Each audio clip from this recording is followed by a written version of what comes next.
Астың бетін ашық тастама. Ертеде бір кейуана болыпты. Ол аяғы ауыр әйелдердің босануына жәрдемдеседі екен. Әйелдер қолы жеңілдеп оның алдына жиі келіпті. Бір күні түн ортасында есігін біреу қағады. Кейуана есікті ашса, ешкім жоқ. Кемпір қағыс естіген шығармын деп төсегіне қайтып келіп жатады. Бірақ оқиға дәл осылай 2 рет қайталанады. 3-ші ретте есік алдында тұрған ақ боз атты кісіні көреді. Түр-тұрпаты бөлек, өзгеше екен. Жақын маңайдың кісілеріне ұқсамайды. Бір жас келініміз босана алмай жатыр, соған жәрдем берсеңіз, дейді ол. Кемпір келісіп жолға шығады. Апа, көзіңізді тарс жұмыңыз, біз белгі бергенше ашпаңыз.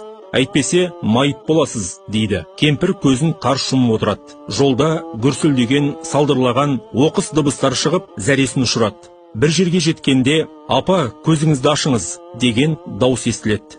Қараса, бір үйге келіпті. Төрде жас келіншек босана алмай қиналып жатыр екен. Кемпір оны аман-есен босандырып алады. Нәрестенің кіндігін кесіп, баланы шомылдыратын су әкеліңдер, дейді. Өзін ертіп әкелген кісі қазір, дейді де, біраз уақытқа жоғалып кетеді.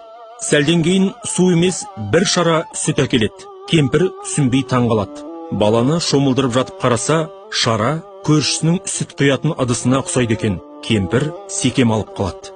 Басқаларға білдірмей, сақинасын сүтке салып жібереді. Бәрі біткен соң, олар бөпені шомылдырған сүтпен тостақты қайтадан алып кетеді. Үй иелері оған мол сый-сияпат беріп, үйіне әкеліп тастайды. Кемпір таң атқанша көз ілмейді. Ертесіне түндегі шараны тексеру үшін көрші үйге барады. Таныс ыдыс көзіне оттай басылады. Ішінде сүт тұр екен. Ол сүтті сүзіп, сақинасын тауып алады. Сол кезде барып, түндегі бейтаныс кісілердің жын пері екенін түсінеді.